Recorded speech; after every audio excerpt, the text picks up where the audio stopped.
Hello friends, welcome to my YouTube channel renaissance with Deepak Kumar. दोस्तों, इस video में हम अर्थ के मोशंस के बारे में पढ़ेंगे। हमारी अर्थ कैसे गति करती है। तो वो दो टाइप्स के मोशन होते हैं, रोटेशन एंड रिवॉल्यूशन। और ये मैंने जो वीडियो बनाई है वो क्लास 6 के ज्योग्राफी के चैप्टर 3 से बनाई है। यानी कि क्लास 6 के बच्चे जो CBSE बोर्ड के NCERT बुक्स पढ़ते हैं उनके लिए बहुत इम्पोर्टेंट वीडियो है ये। देखिए, सबसे पहले हम देखते हैं इसमें एक टर्म्स आती है हमारी रोटेशन। पहले मैं आपको अर्थ की जो ये अर्थ के बारे में बता देता हूँ। देखिए, नीचे एक फिगर दी हुई है यहाँ पे, ये वाली। आप इस फिगर को ध्यान से देखेंगे, ठीक है। थोड़ा जूम कर देता हूँ इसको मैं, ये देख लीजिए। तो यहाँ पे ये जो दिया है कि अर्थ हमारे ऐसे थे, ये तो प्राइम मेरिडियन, ठीक। लेकिन हमारी अर्थ ऐसे, अर्थ को थोड़ा सा इतना झुका हुआ है, ये अर्थ हमारी झुकी हुई है थोड़ी सी, ठीक है। मैं आपसे बताऊँ, देखिए आपने सबसे पहले चैप्टर में पढ़ा है ग्लोब। तो ग्लोब भी आपने इस तरह से देखा होगा, ये इस ढंग से बना होगा ग्लोब, ठीक। यानी थोड़ी अर्थ जो है वो झुकी हुई है। तो ये वर्टिकल लाइन है, और इस वर्टिकल लाइन से कितना झुकी हुई है सीधी लाइन से, तो ये बीच का जो एंगल है आप ये लगाएंगे 23.5, ठीक है। इस वर्टिकल लाइन को कहते हैं द वर्टिकल लाइन, ठीक है, from the earth orbital plane. ये वर्टिकल ऑर्बिटल प्लेन बनाती है, और ये वाली लाइन हॉरिजेंटल ऑर्बिटल प्लेन बनाती है।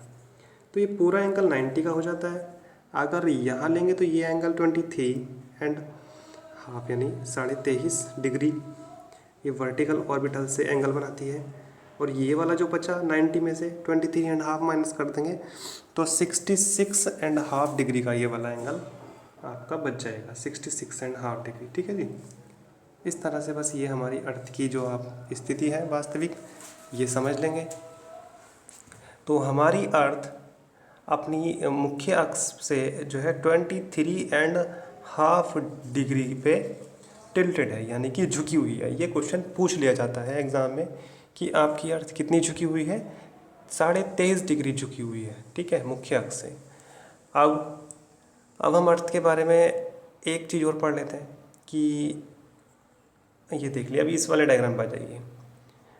ये डायग्राम आपको क्या बता रहा है कि इधर सन है, ये सन से रेज निकल रही हैं, सीधी पड़ रही हैं यहाँ पे, और यहाँ पड़ने के बाद इस पे ये लाइट कर रही हैं यहाँ पे ये। तो ये लाइट हमारी अर्थ पे पूरी पे तो आएगी नहीं, देखिए अपोजिट साइड में, इधर की साइड में लाइट नहीं आएगी। तो ये एक ऐसा सर्किल है, ये वाला सर्किल ऐसे घूमेगा पीछे को अर्थ के। तो जितने हिस्से में, यानी उधर भी और इधर भी, इसके पीछे भी और इधर भी, आधे हिस्से में तो ये हो जाएगा दिन, ये वाले में, और आधे वाले में, इस वाले में हो जाएगी रात, ठीक है। बहुत सिंपल है। और जब ये घूम के इधर वाला हिस्सा इधर आएगा तो सीधी सी बात है, फिर इसमें दिन हो जाएगा और फिर इस वाले में रात हो जाएगी बाद में जब घूम जाएगा। तो इस तरह से 12-12 घंटे का दिन बढ़ जाता है वही, तो 24 घंटे माने आते हैं एक दिन में टोटल। तो ये जो सर्किल मैंने आपको बताया, ये वाला सर्किल, ठीक, बीच से जो दिन और रात को डिवाइड कर रहा है, इस सर्किल को हम सर्किल ऑफ इल्यूमिनेशन कहते हैं, ठीक है। ये टर्म आपको ऊपर पढ़ेंगे, देखिए सर्किल ऑफ इल्यूमिनेशन, ये यहाँ पे ये रहा सर्किल ऑफ इल्यूमिनेशन, ठीक। और अर्थ हमारी अर्थ जिस एक्सिस पे घूमती है, मतलब अब मैं एक्सिस समझा रहा हूँ आपको।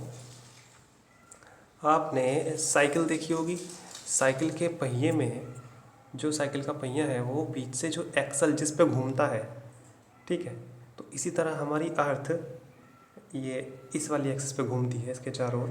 तो ये हमारी अर्थ की इस लाइन को हम एक्सिस कहते हैं, ठीक, इसको हम एक्सिस कहते हैं। अर्थ इसके चारों ओर घूमती है, यानी अपनी धुरी पे घूमती है, इसको धुरी भी कह देते हैं। तो अपनी धुरी पे घूमती है तो इसको कहते हैं हम रोटेशन।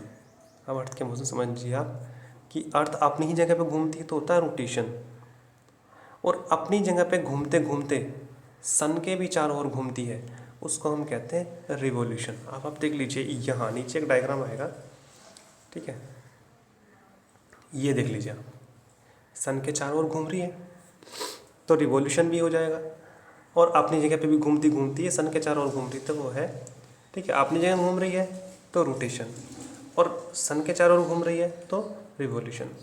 मैं आपसे बताऊँ, रोटेशन में लगता है इसको 24 आवर्स, 24 घंटे, और ये पूरा रिवॉल्यूशन में यानी सन के चारों ओर घूमने में लेती है हमारे 365 दिन, ठीक है, एंड 1/4 आप ये समझ लेना डेज, यानी कि 365 होल 1/4 डेज कंप्लीट रिवॉल्यूशन, यानी एक रिवॉल्यूशन को कंप्लीट करने में ये 365 दिन और एक दिन का 1/4 हिस्सा लेती है। अब आप मेरी बात समझेंगे, एक दिन का 1/4 हिस्सा, एक दिन में 24 घंटे होते हैं, और जब 24 घंटे का हम 1/4 निकालेंगे तो 4 6 जा 24, यानी कि 6 घंटे का टाइम और लेगी हमारी अर्थ।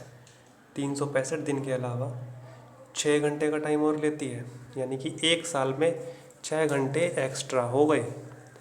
अब ये अगले साल भी हो गए, ठीक है जी, एक साल में 6 घंटे, अगले साल भी 6 घंटे एक्स्ट्रा हो गए, उससे अगले साल भी 6 घंटे एक्स्ट्रा हो गए, और उससे अगले साल भी। अगर हम इन सबको प्लस कर दें तो इस तरीके से हमारे 24 घंटे एक्स्ट्रा हो गए, यानी कि एक दिन एक्स्ट्रा हो गया। तो ये एक्स्ट्रा जो डे है, इस डे को कहाँ को एडजस्ट करें, इसको हमने एडजस्ट कर दिया फेब्रुवरी में, ठीक है साहब, फेब्रुवरी में एडजस्ट कर दिया, तो फेब्रुवरी हमारी बन जाती है 29 डेज़ की आफ्टर 4 ईयर्स। इसीलिए हम हर 4 साल बाद जो साल आता है उसको हम लीप ईयर कहते हैं, तो तब हमारे दिन बन जाएंगे उस साल में 366, यानी 366 days in a year, that is known as the leap year. जिस साल 366 दिन होंगे उस साल को हम लीप ईयर कहेंगे। ये रही देखो टर्म, ये आ गई, ठीक। तो इस तरीके से हमारा ये चैप्टर कंप्लीट हो जाता है, लेकिन इसमें अब हम 3 टर्म और पढ़ेंगे, अभी वीडियो पूरी नहीं हुई है। अब मेन चीज़ आती है तो 5th क्लास वाले बच्चों से थोड़ा लेवल ऊपर हो जाएगा, यानी 6 में आए हो भले ही, लेकिन आपकी जल्दी से समझ में आएगा नहीं ये, बट ये उन लोगों के लिए बहुत इंपॉर्टेंट है जो आप समझने जा रहे हो, जो कंपटीशन की तैयारी करते हैं, क्योंकि इससे क्वेश्चन पूछ लिया जाता है, ठीक। अब मैं आपसे बताऊं, देखिए 3 टर्म पढ़ेंगे अब इसमें, summer solstice, winter solstice and equinox. ये दिखाई दे रहा है आपको, equinox, winter solstice, summer solstice, तो मैं आपको ये चीज़ पढ़ा रहा हूँ, ठीक। अब आप डायग्राम पे जाएंगे सीधा। आपने मैं एक चीज़ पढ़ी, रोटेशन पढ़ा, तो रोटेशन के कारण तो हो रहा है दिन रात। आपने रिवॉल्यूशन पढ़ा, रिवॉल्यूशन के कारण होता है, ये क्वेश्चन पूछा जाता है एग्ज़ाम में, लेकिन अब थोड़ा लेवल बढ़ गया है, तो अब ये सोच लीजिए तो बेस चीज़ें हैं, सभी को पता होंगी, तो और भी कुछ हार्ड पूछा जा सकता है कि रोटेशन की वजह से दिन रात होता है और रिवॉल्यूशन की वजह से होता है आपके सीज़न, है ना, जो भी आपके ये सीज़न बनते हैं, विंटर सीज़न, ठीक, और समर सीज़न, और ये आपका जो भी मौसम बनते हैं ना, ये तो ये सब आपके सीज़न बनते हैं किससे, रिवॉल्यूशन की वजह से। मैं आपको इक्विनॉक्स पढ़ा रहा हूँ। इक्विनॉक्स क्या होता है, देखिए 21 मार्च ये वाली कंडीशन, और 23 सितंबर, 23 सितंबर ये वाली कंडीशन, जब हमारी अर्थ पे बिल्कुल सीधी लाइनें यानी सीधी रेखाएं सन की पड़ती हैं 21 मार्च और 23 सितंबर को, तो दोनों हेमिस्फेयर में बिल्कुल बराबर हीट सन की जाती है। तो इस कंडीशन में हमारे दिन और रात बराबर होते हैं, ना तो दिन बड़ा होता है ना रात, तो हम जिस कंडीशन में दिन रात बराबर होते हैं, इस कंडीशन को 21 मार्च और 23 सितंबर को हम इक्विनॉक्स कहते हैं। देखिए यहाँ आपको दिखाई देगा, ऑन 21 मार्च, ये वाला पैराग्राफ आप पढ़िए, on 21 March and September 23rd, A direct rays of the sun fall on the equator at this position. Neither of the poles is tilted toward the sun. कोई भी पोल सन की तरफ को नहीं झुका होता है. So the whole earth experiences equal days and night. This is called equinox. तो हमारी अर्थ इक्वल दिन रात होते हैं तो उसको इक्विनोक्स कहते हैं. सीधी सी बात है. चलिए अभी दो कंडीशन और बची हमारी. एक कंडीशन हमारी आती है ये वाली, ये है लेफ्ट में ये वाली कंडीशन. 21 जून को चलिए अब नीचे पहुंचते हैं. समर सोलिस्टिस कहते हैं. ठीक है. At this time in the southern hemisphere all this condition are reserved. यानी कि सबसे बड़ा दिन होता है. द लॉन्गेस्ट डे यहाँ पढ़ेंगे and the shortest night at this place on 21 जून. 21 जून को बड़ा दिन, सबसे बड़ा दिन और सबसे छोटी रात समझ लेंगे आप. तो ये हो गया समर सोलिस्टिस. ठीक. अब हमारी कंडीशन बचती है लास्ट कंडीशन, ये वाली. इसे कहते हैं विंटर सोलिस्टिस. ठीक. पढ़ लेंगे. और ये कंडीशन कब होती है? 22 दिसंबर. 22 दिसंबर पे पहुंचते हैं. चलिए जी नीचे आते हैं. यह आपका आता है समर सोलिस्टिस हमने पढ़ लिया. विंटर सोलिस्टिस पढ़ लिया. On 22 December, the Tropic of Capricorn received direct rays of the sun as the south pole tilt toward it, as the sun rays fall vertically at the Tropic of Capricorn. As a larger portion of the southern hemisphere get light, therefore it is summer in the southern hemisphere with longer days and shorter night. The reserve happen in the northern hemisphere. ठीक है. This position of the earth is called, यानी दिन 22 दिसंबर को सबसे छोटा होता है. ठीक है. आप इसका समझेंगे इसको कि 22 दिसंबर को दिन सबसे छोटा होता है. ठीक है. जाड़े पड़ रहे हैं, बड़ा आसान तरीका है. जाड़ों में दिन छोटे होते हैं और गर्मियों में दिन बड़े होते हैं. अब 22 दिसंबर के बाद हमारा दिन धीरे धीरे धीरे धीरे मिनट करके बढ़ने लगता है. तो ये तो आपने चारों टर्म पढ़ ली. इसको याद कैसे करें, ये बड़ा एक कंफ्यूजिंग मैटर है. बता रहा हूँ आपसे. यहाँ समझ लीजिए ये हमारी अर्थ है और ये हो गए, बट गए हम दो हेमिस्फीयर में, नॉर्दर्न में और साउदर्न में. आप कहाँ रह रहे हैं बताओ. आप बोलेंगे सर हम तो अर्थ पे रह रहे हैं. लेकिन अर्थ पे तो रह रहे हो, आप कहाँ रह रहे हो? आप रह रहे हो, मैं वीडियो बना रहा हूँ, यूट्यूब ऑल वर्ल्ड चलाता है, लेकिन हमें वर्ल्ड से मतलब नहीं है. हमें मतलब है अपने देश से. हमें अपने देश से भी क्या, अरे हम जहाँ रह रहे हैं, ठीक है, ये है हमारा कंट्री. ठीक. हमारी वीडियो, हमारा स्टेट ही देख ले, इतना ही काफ़ी है. ठीक है. यहाँ रह रहे हैं हम. यहाँ की कंडीशन आप याद रखिए, इंडिया की. हम नॉर्दर्न हेमिस्फीयर में रह रहे हैं. तो याद करने का तरीका बताऊँ. 21 मार्च 23 सितंबर मैंने आपको बता दिए थे. इक्विनॉक्स कहाँ? इंडिया में. याद रखिए. ठीक. लेकिन ये इक्विनॉक्स का मतलब बराबर, सब जगह बराबर है, तो सब जगह दिन रात. और यहाँ पे आप समर सोलिस्टिस, विंटर सोलिस्टिस जो आपने पढ़ा यहाँ 21 जून, वो यहीं का है, ना कि यहाँ का. यहाँ का नहीं है. आपने पढ़ा 21 जून. ठीक. आपने विंटर सोलिस्टिस पढ़ा 22 दिसंबर. ठीक है. तो आप ये समझ लीजिए कि 21 जून को जब आपके यहाँ सबसे बड़ा दिन हो रहा है ना, तो वहाँ सबसे छोटा दिन होगा यहाँ साउदर्न में. आपका इस नॉर्दर्न हेमिस्फीयर का बिल्कुल उल्टा होगा यहाँ पे. बस ये याद करने की ट्रिक है.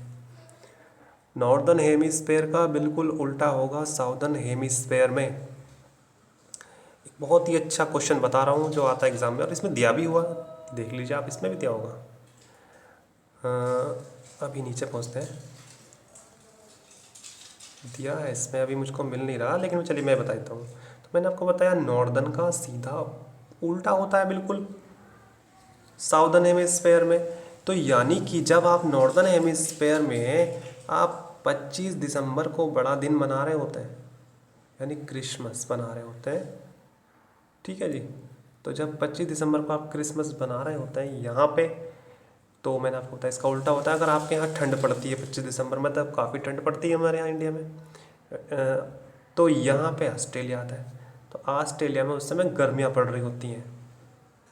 तारीख 25 दिसंबर ही रहेगी, ये मत सोचना कि वहाँ, तो इसलिए क्वेश्चन आता है कि ऑस्ट्रेलिया में एक ऑप्शन आ जाए कि आपको किस देश में गर्मियों में क्रिसमस मनाया जाता है। 4 ऑप्शन आपके पास होंगे, ठीक है। मान लीजिए आपका एक आ जाए चाइना आ जाए, एक आपका आ जाए ऑस्ट्रेलिया आ जाए, एक आपका आ जाए लंदन आ जाए, ठीक है, और एक आप कोई भी ऑप्शन कि नन आ जाए, तो आप ऑस्ट्रेलिया पे टिक करेंगे कि ऑस्ट्रेलिया में आपका गर्मियों में क्रिसमस मनाया जाता है। डेट वही होती है। देखिए अब बात आती है, चैप्टर हमारा कंप्लीट हो गया, कोई ज़्यादा इसमें चैप्टर में नहीं था, ठीक है। रोटेशन और रिवॉल्यूशन फिर से एक बार फिर से समझा रहा हूँ, रिपीट कर रहा हूँ, समझ लीजिए। बहुत ही इजी वे में समझाऊंगा। आपने सर्कस देखी होगी, सर्कस में एक रिंग होता है, रिंग में एक जोकर यहाँ पे साइकिल चला रहा होता है, ठीक। ये अब बच्चों के लिए, जो 5th क्लास के बच्चे समझ पड़े, बड़े आसानी से समझ लेंगे। रिंग में एक जोकर साइकिल चला रहा होता है, और साइकिल ऐसे राउंड राउंड, सबको पता है कि ऐसे ऐसे राउंड राउंड चलाएगा। साइकिल का पहिया अपनी जगह घूम रहा है, तो हो गया रोटेशन, ठीक है जी, ये हो गया रोटेशन। और यहाँ पे जो साइकिल चल रही है, तो साइकिल की जो मोशन हो गई वो हो गई रिवॉल्यूशन। ये हो गया सेंटर, सन हो गया, ये समझ लो सन है ये, तो सन के चारों तरफ चलेगा तो हो गया रिवॉल्यूशन। और अपनी जगह पहिया, जो पहिए की मोशन हो गई रोटेशन, और साइकिल की हो गई रिवॉल्यूशन। अब भी अगर समझ में नहीं आया तो मैं कुछ नहीं कर सकता इसके लिए। Thank you so much. चलिए क्वेश्चन आंसर की बात करते हैं। तो क्वेश्चन आंसर हर स्कूल का टीचर अपने अलग वे में, अपने अलग स्टाइल में लिखाते हैं, ठीक है। सबकी अपनी अलग मेथड होती है, बट एक्सरसाइज का तो कोई ऐसा मेथड वगैरह नहीं है। जो पढ़ेंगे, जो पढ़ा है उसी से एक्सरसाइज निकालनी है। फर्स्ट क्वेश्चन पे आते हैं, the movement of the earth around the sun. बताइए, आप ही बताइए, the movement of the earth around the sun, sun के चारों ओर, तो revolution. Direct rays of the sun fall on the equator, equator पे डायरेक्ट रेज, ठीक है। 21 जून, गर्म होगा दिन, सीधी पड़ेंगी लाइनें, बिल्कुल सन की जो रेज बिल्कुल सीधी पड़ेंगी तो बहुत गर्मी होगी। सबसे गर्मी कब होगी? जून में। बस ऐसे याद रखो आप। क्रिसमस इज सेलिब्रेटेड, समर गर्मियों में मनाया जाता है। जापान में, इंडिया में या ऑस्ट्रेलिया में? ऑस्ट्रेलिया में, अभी बताया आपको। Cycle of the season is caused due to, ये वो वाली साइकिल नहीं है, अभी साइकिल समझ रहे हो जो अभी सर्कस वाली बनाई है, ये साइकिल है चक्र, कि सीजन का चक्र। सीजन कैसे आते हैं? सीजन बनते हैं रिवॉल्यूशन की वजह से। आई थिंक आपको समझ आ रहा होगा, फिलअप कर लेंगे आप, बहुत इजी है। लीप ईयर में कितना डेज होता है? लीप ईयर में आपको बताया था मैंने, एक दिन बढ़ जाता है, 366 डेज होता है। The daily motion of the अर्थ, मैंने कहा डेली जब घूमती है अर्थ तो दिन रात होते हैं, इसको हम रोटेशन कहते हैं। ROTATION, ठीक है। मेरे पास टीचिंग एड इतने अच्छे नहीं है, इस वजह से लिखा नहीं जाता। अच्छी वीडियो लैपटॉप में बनती है, और ये वीडियो सिर्फ मोबाइल से बनाई जा रही है आपके लिए। The earth travels around the sun, sun के चारों ओर कैसे ऑर्बिट में घूमती है? ऊपर मिलेगा इसका आंसर, आपको पढ़ लेना चैप्टर, है ना। Elliptical orbit, elliptical orbit. Next, the sun rays fall vertically on the tropic of, अब हमारे यहाँ 21 जून में, ठीक, तो ट्रॉपिक ऑफ कैंसर, ध्यान रखेंगे इस बात को। नेक्स्ट आता है CNC, और कैंसर हो गया। डेज आर शॉर्टर ड्यूरिंग, दिन कब छोटे होते हैं? जाड़ों में छोटे होते हैं, लिख देंगे आप विंटर, ओके। इस तरीके से आपकी एक्सरसाइज कंप्लीट हो रही है। वीडियो देखने के लिए थैंक यू, और चैनल सब्सक्राइब करें, लाइक करें, वीडियो को करें ना करें वो आपकी मर्जी है। Thank you so much.